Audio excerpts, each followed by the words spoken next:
할렐루야, 귀한 수요일 저녁입니다. 또 명절이 시작되어지는 저녁인데 이렇게 함께 또 수요 예배로 우리가 말씀을 나눕니다. 오늘 우리에게 주시는 말씀을 통해 하나님의 크신 은혜가 가운데 풍성하기를 축복합니다. 우리의 인생의 여정에 반복되는 고난의 삶은 우리가 살아가는 삶을 때로는 정말 계속 이 어려움 중에 살아가야 할까라는 그런 생각을 가질 만큼 어렵고 힘든 일이 아닐 수 없습니다. 고난을 이겨내는 것도 쉽지 않지만 고난이 꼬리에 꼬리를 물고 일어난다면 우리는 누군가에게, 그 고난을 당하는 사람에게 괜찮다, 이겨낼 수 있다, 우리가 다시 일어서면 되지 뭐라고 자신 있게 그렇게 말할 수 있는 사람, 그런 사람은 얼마나 될까라는 생각을 해보게 됩니다. 우리 지역에 있는 카페를 보니까 우리 청북 동네에 맛있는 떡볶이 가게가 문을 닫는다고 글을 올렸더라고요. 이렇게 봤어요. 떡볶이 가게가 많지가 않은데 그 집은 상표로는 딱 하나밖에 없는데 맛집이고 학생들도 좋아하고 손님들도 많고 문 닫을 거라고 생각을 못했는데 결국 경영난이 있었겠죠. 월세가 비싸든 어려움이 있죠. 속사정은 알 수는 없지만 어쨌든 사업성이 안 된다고 판단이 되니까 문을 닫고 이제 그만합니다 라고 글을 올렸더라고요. 많은 사람들이 위로의 댓글을 이렇게 다는 것을 봤어요. 버티다 폐업을 선택한 것이겠죠. 물론 다른 일을 계획하고 또 하면 될 것입니다. 최근에 뉴스 가운데 많이 올라오는 것들이 생활고로 인한 가족들이 극단적 선택을 한 뉴스들이 매우 비슷한 일이 여러 개가 있어서 동일한 일인가 살펴봤더니 그렇지 않고 몇 개가 비슷하게 일어난 일들을 봅니다. 지속되어지는 어려움, 지속되어지는 고난, 결국엔 그와 같은 안타까운 결과를 선택하게 하는 일들, 우리 주변에 굉장히 많이 있는 것을 봅니다. 우리는 이런 시각들을 가지고 우리 시대의 이야기를 가지고 오늘 다윗의 이야기를 보면 다윗도 여전히 그와 같은 상황에 놓여져 있구나 라는 것을 우리가 어렵지 않게 발견합니다. 말씀을 대하는 우리도 그렇죠. 이거 언제까지 이런 어려움이 지속되나 라는 생각을 갖게 해요. 여러분, 그런데 반복되는 어려움도 못지않게 힘들지만 그것과 거의 버금가게 또 다른 우리에게 좌절과 어려움을 주는 일들이 있습니다. 여러분, 그 일들이 무엇이냐면 오늘 1절 본문에 나와 있는 말씀이에요. 우리 1절 말씀 한번 보도록 하겠습니다.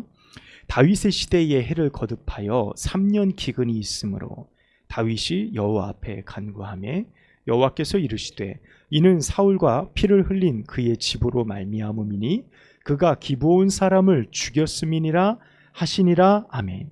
여러분, 오늘 본문의 시작점에 무엇이 또 등장합니까? 지금 사건이 끝나자마자 다윗 시대에 3년 동안 기근이 시작되는 거예요. 그러니까 1년도 아니고요, 2년도 아니고 3년입니다.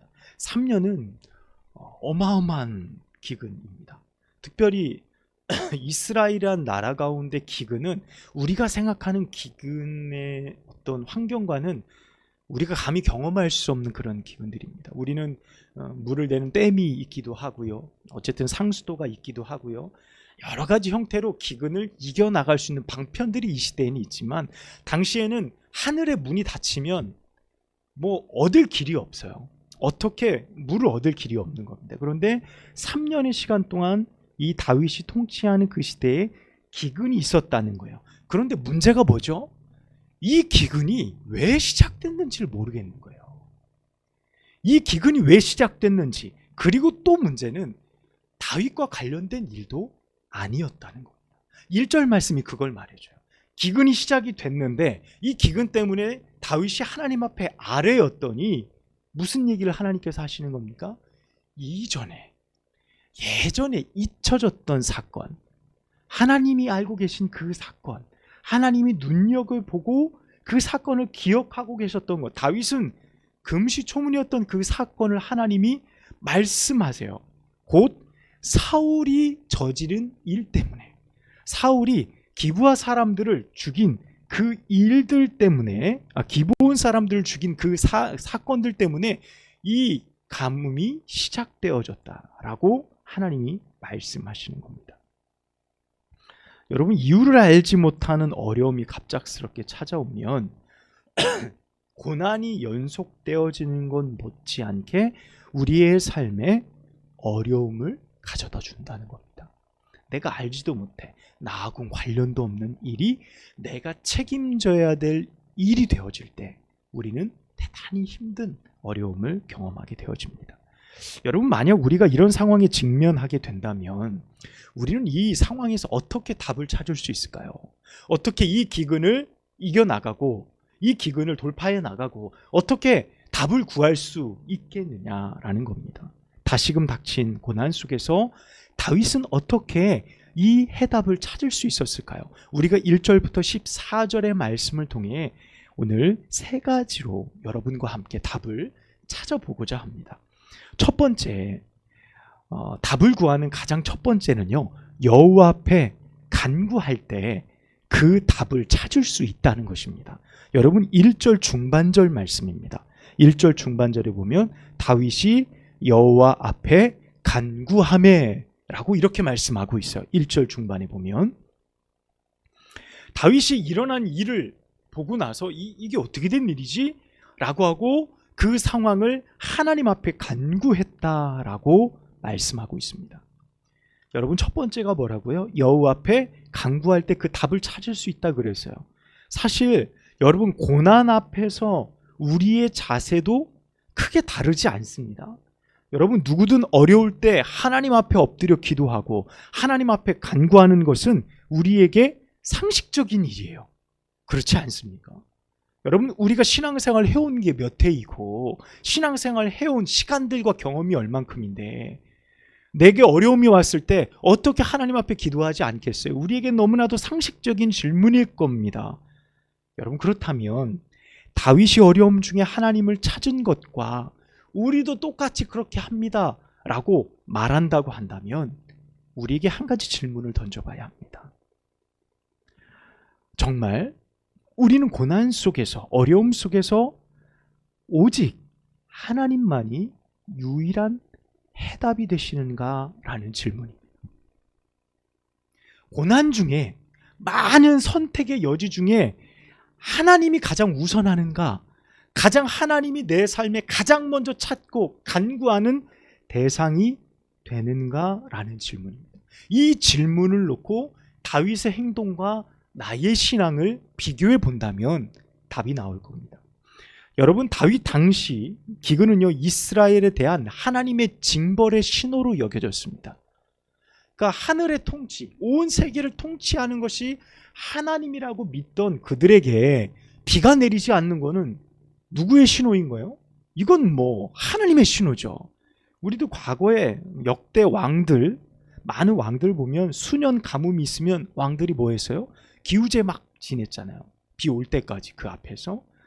왜 그렇습니까? 덕이 없고 하늘의 문이 닫히고 이런 어떤 기복적이지만 또한 신앙적인 어떤 마음들을 가지고 있었던 것들인데, 다윗이 생각할 때의 하나님의 역사 가운데 운행하시는 일들을 볼 때 비가 내리지 않는다라는 것은요, 가장 큰 하나님의 징계로 볼 수 있었어요, 당시에는.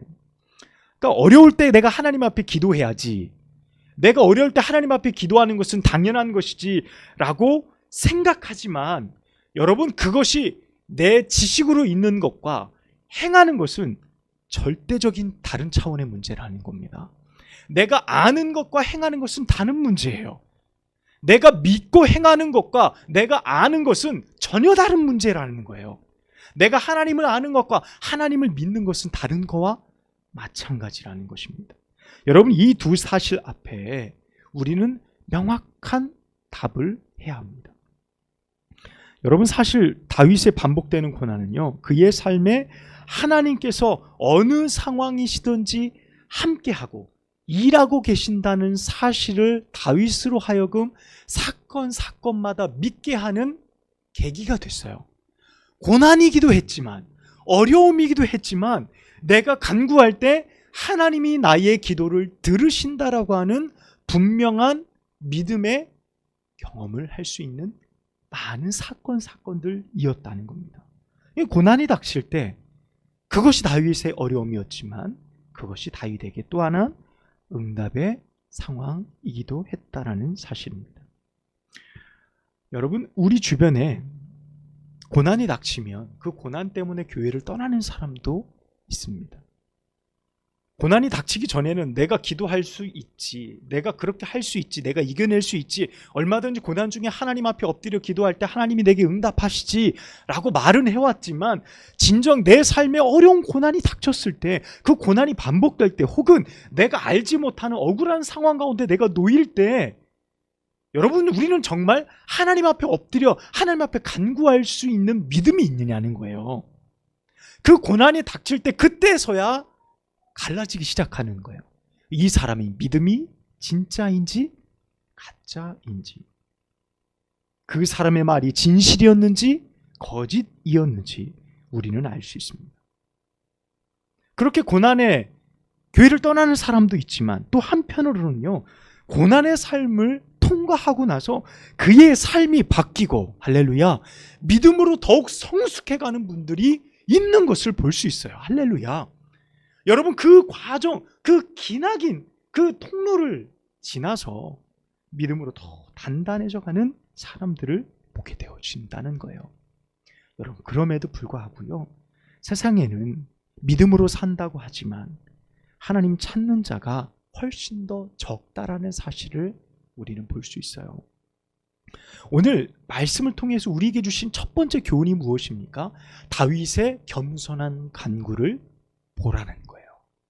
그가 왕이었고 수많은 경험을 통해 믿음의 대장부였을지 모르지만 그는 고난이 닥쳤을 때 어떻게 합니까? 제일 먼저 하나님 앞에 간구하는 법을 아는 자였다는 사실입니다.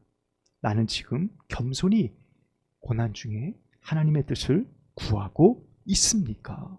오늘 성경이 우리에게 질문하고 있어요. 아니면 또 다른 방법들, 쉽고 간편한 방법들을 찾아 헤매고 있지는 않냐라는 거예요. 지금 바로 여호와 앞에 간구해야 될 그때인 줄로 믿습니다. 두 번째는요, 듣고 행할 때 그 답을 찾을 수 있다는 것입니다. 자, 3절 말씀 우리 함께 보도록 하겠습니다. 다윗이 그들에게 묻되 내가 너희를 위하여 어떻게 하랴? 내가 어떻게 속죄하여야 너희가 여호와의 기업을 위하여 복을 빌겠느냐 하니 아멘. 자, 이 말씀이 어떤 말씀입니까? 이 말씀을 보면 지금 다윗이 3년 기근의 이유, 이게 누구 잘못이에요? 사울의 잘못입니다. 사울의 잘못. 다윗은 아무 잘못이 없어요. 1절 말씀처럼 사울 왕 때 일어났던 일이에요. 사울 왕이 기브온 백성을 도륙하고 그들을 다 학살한 사건이었던 거예요. 다윗은 단지 이스라엘 왕, 지금 대표라는 이유로 말미암아 그 책임을 지금 오로지 자신이 지고 있어요. 그래서 3절 말씀에 보면 어떻게 해요? 내일처럼 내가 어떻게 속죄하랴 라고 이렇게 말하고 있어요. 기브온 사람들에게. 다윗이 저지르지 않은 일이지만 다윗이 대표가 되기 때문에. 사울이 기브온 사람들을 언제 죽였는지 성경에는 나와 있지는 않습니다. 정확히 그때가 언제인지는 알 수 없지만 두 가지를 추론해 볼 수 있어요. 우리가 계속 사무엘 상하의 말씀을 나눴기 때문에. 그 중에 사울이 다윗을 죽이려고 막 수소문할 때 다윗이 높 제사장들, 높 지역에 가서 그 제사장들 틈바구니에 숨었던 적이 있어요. 그때 그것을 도망가고 나서 고발하는 자가 있어서 사울과 사람들이 와서 도액이라는 이방 사람이 어떻게 합니까? 높 제사장 85명을 도륙하는 사건이 있었잖아요. 그리고 높 주민들 남녀노소를 불문하고 같이 죽인 어마어마한 학살의 대현장의 상황들이 있었어요. 그때 기브온 사람들도 함께 죽였다라는 하나의 추측이 있고요. 또 하나는요, 사울이 왕으로 등극하고 나서 무엇을 했냐면 그러니까 이 이스라엘 안에 있는 우상을 섬기는 사람들과 이방 사람들을 다 내쫓았어요. 다 다 내쫓게 되는 일을 합니다. 그때 기브온 사람들을 학살하고 도륙한 일을 했다라고 보통 두 가지로 보통은 추론해 볼 수 있어요. 어쨌든 이 기브온 사람들이 여전히 거기에 남아 있었고, 그들은 이미 오래전부터 이스라엘 사람들과 함께 섞여 살았다는 거예요. 여러분 2절 말씀 보면 어떻게 시작하냐면, 기브온 사람은 이스라엘 족속이 아니요, 그들은 아모리 사람 중에서 남은 자라. 자, 그 다음 연결해서 이스라엘 족속이 전에 그들에게 맹세하였거늘. 자, 이 부분이 뭡니까? 이 부분이 어떤 내용이냐면 가나안 정복 전쟁 시절에, 그러니까 여호수아 시절에 이 여호수아 군대, 이스라엘 군대가 가나안 7족속과 싸워서 막 그들을 땅을 차지하는 전쟁이 있었을 때 7족속 말고 그 사이에 끼어 살던 많은 족속들이 있었어요.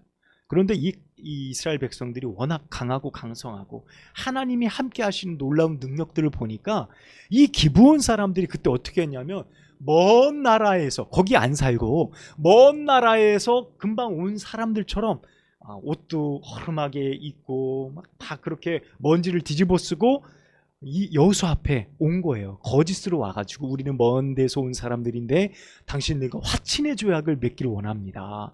우리가 여기서 좀 살길 원하니까 가능합니까? 우리가 당신들의 종이 되겠습니다. 이런 식으로 해서 화친 조약을 속여서 맺었어요.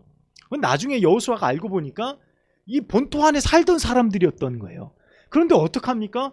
하나님 앞에서 언약을 세운 거기 때문에 변개할 수가 없는 거예요. 그래서 그때부터 이 기브온 사람들이 이 가나안 땅에서 함께 머물러 살았거든요. 그 지금 이 다윗 왕 시대까지, 이 사울 왕 시대까지 그들이 그 땅에서 있었던 거예요. 그런데 사울이 어떻게 합니까? 오늘 2절 말씀에 보면 중반절에 보세요. 사울이 이스라엘과 유다 족속을 위하여 열심히 있음으로 그들을 죽이고자 하였더라. 이렇게 기록하고 있어요. 그러니까 사울이 왕이 되고 나서 이스라엘과 이스라엘 11지파와 유다 지파 안에 온전한 왕국, 소위 말해서 통일 왕국의 왕으로서 내가 그들의 마음을 사기 위해 기브온 사람들을 학살한 일을 벌였다는 거예요. 사울 왕까지만 해도 어떻게 보면 족장의 개념, 나라는 나라인데 아직 완성되어지지 않은 그런 나라의 개념을 가지고 있었거든요. 그러니까 다윗 왕 때야 완전히 통일된 왕국이 됐으니까 사울이 처음 왕국을 세우면서 그런 소망이 없었겠습니까? 내가 이스라엘 민족과 그 다음 유다 족속을 하나로 해서 통일해서 온전한 왕국을 세우겠다라는 마음과 열정이 있었겠죠. 그 희생물로 누가 선택되어진 거예요? 기브온 사람들이 선택되어졌던 거죠. 문제는 여호와의 이름으로 맺은 이 화친의 조약을 이 사울이 깨버린 거예요. 그 가치를 가볍게 여기게 된 겁니다. 이미 오래 지난 일이에요. 이 기브온 사람들이 죽었는지 안 죽었는지 모를 만큼 다 덮어졌던 사건이에요. 그런데 하나님께서 기근이라는 일들을 통해서 다윗에게 그 사건을 주목하게 하신 거예요. 그리고 그 사건을 기억나게 하셔서 이 문제를 해결하도록 한 겁니다. 여러분 여기까지 충분히 이해가 되시죠? 여러분 다윗의 입장이라면 어떨까요?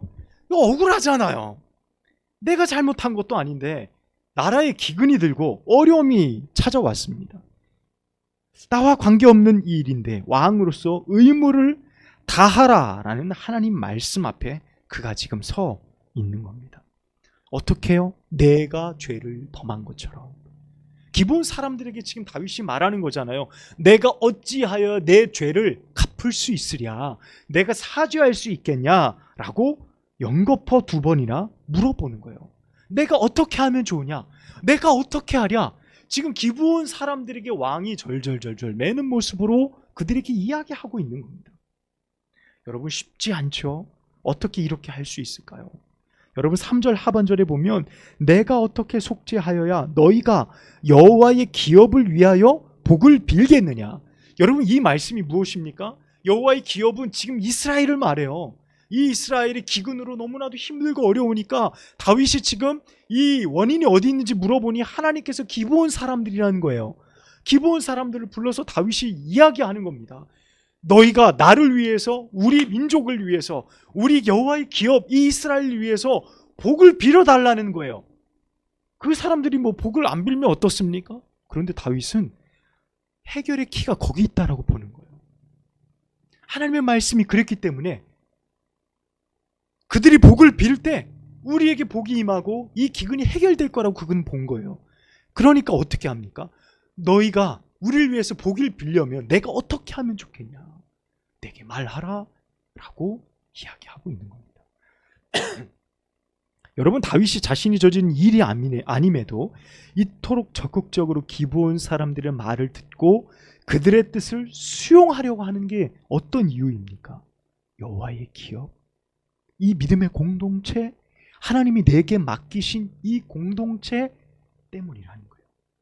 여러분, 기근으로 신음하고 있는 이스라엘을 지칭하는 말이죠. 비록 내가 저지른 일이 아닐지라도 여호와의 기업, 이스라엘 공동체를 위해 나의 책무를 다하겠다는 다윗의 자세입니다. 여러분, 그의 자세에서 우리는 무엇을 배워요? 아무리 하찮은 민족, 내 민족이 아닌 이방 사람들, 저 아말렉 사람들, 그 중에 남아 있었던 그냥 그런 사람들이지만 그들의 뭘 듣는 거예요? 말을 듣고 내가 행하겠다라는 결단이 그 가운데 있었을 때 길이 보이기 시작하는 거예요. 할렐루야. 내가 들을 때 내가 내 귀를 닫고 내 판단력으로 내가 알아서 할 테니 나한테 말하지 마 라고 하는 것이 아니라 그들의 말을 있는 그대로 수용하고 다 듣고 내가 그대로 행하겠다라고 말할 때 드디어 길이 보이기 시작한다는 거예요. 여러분, 우리의 삶에 일어나는 수많은 일들 중에 때론 그 해답의 키가 듣는 것에 있을지 몰라요. 누구의 말을 듣고 그것을 수용하는 것에 있을지 모릅니다. 그리고 그 말대로 나의 뜻을 하나도 붙이지 않고 그대로 행하는 것에 있을지 모른다는 겁니다. 오늘 두 번째 교훈은 우리에게 이 사실을 가르쳐주고 있는 겁니다. 세 번째는요, 끝까지 신실할 수 있어야 그 답을 찾을 수 있다는 겁니다. 여러분, 기브온 사람들의 요구는요 매우 명확했습니다. 여러분, 4절 말씀 보겠습니다. 기브온 사람이 그에게 대답하되 사울과 그의 집과 우리 사이의 문제는 은금에 있지 아니하오니 이스라엘 가운데서 사람을 죽이는 문제도 우리에게 있지 아니하나이다 하니라. 왕이 이르되 너희가 말하는 대로 시행하리라. 아멘. 자, 지금 무엇이라고 말합니까? 지금 기브온 사람들이 복수심이 얼마나 컸는지요. 그들이 당한 그 일을 가지고 있다가 이제 그들이 말하는 거예요. 우리는 돈도 필요 없습니다. 이스라엘의 다른 사람들의 희생도 요구하지 않습니다. 단 사울과 함께 우리 아버지, 우리 사람들, 우리 민족을 학살했던 그들의 자손 7명만 우리에게 주십시오. 7절 말씀에 보면 여러 명단들이, 이름들이 나오게 되어집니다. 거기에 보면 이 기브온 사람들이 7명을 내달라고 이야기를 해요. 그때 가담했던 사람 7명. 그래서 모두 사울 왕가의 자손들이지요. 그래서 아야의 딸 리스바에게서 난 사울의 두 아들 알모니와 무비보셋과 메랍에게서 난 자 모올라 사람 바르실레의 아들 아드리에의 5 아들. 그래서 총 7명의 사람을 내어달라고 요청합니다.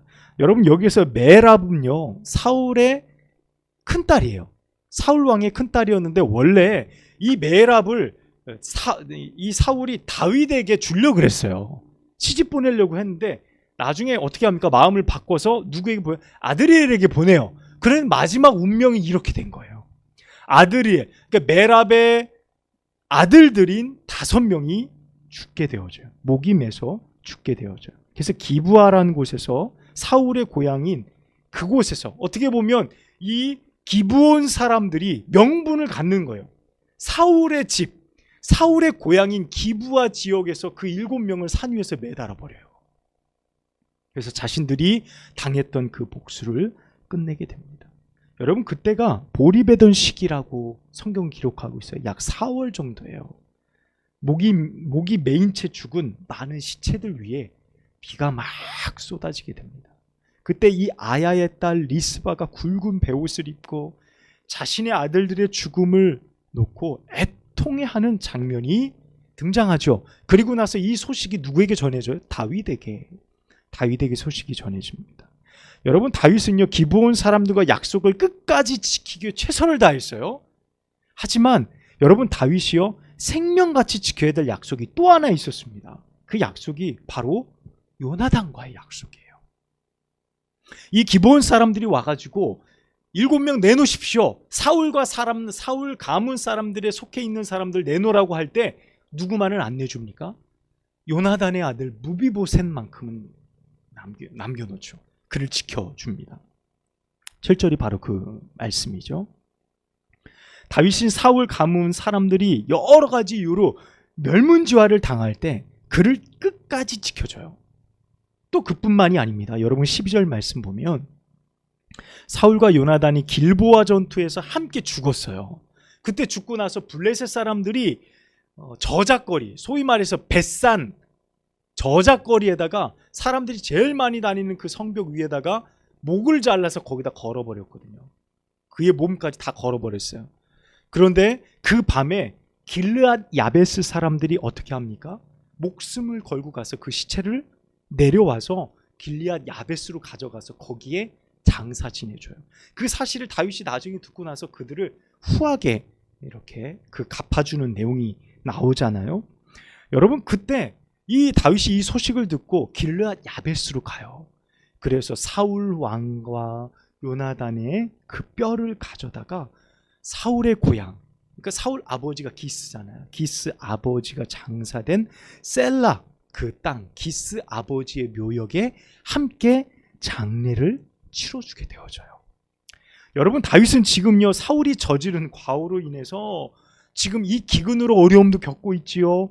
또 아들들을, 그 7 아들, 손자들이 죽어나간 것을 바라보며 리스바의 눈물도 가볍게 여기지 않았어요.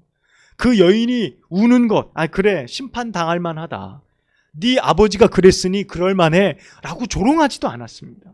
그녀의 아픔을 있는 그대로 받아들이고 외면하지 않았어요.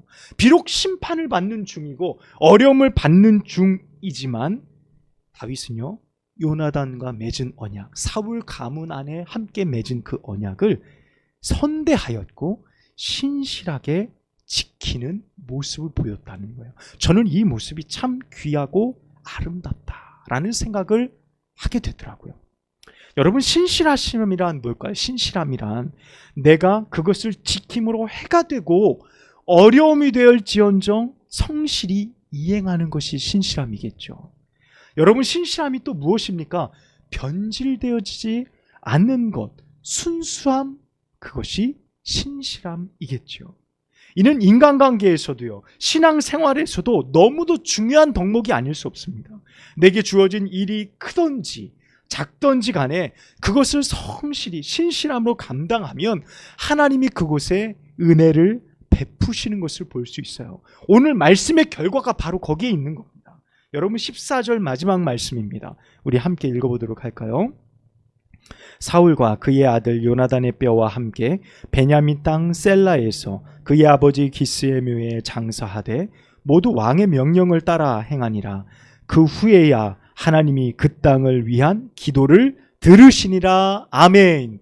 자, 뭐라고요? 그 땅을 향한 기도를 들으셨다. 여러분, 이 표현이 너무도 정확한 거예요.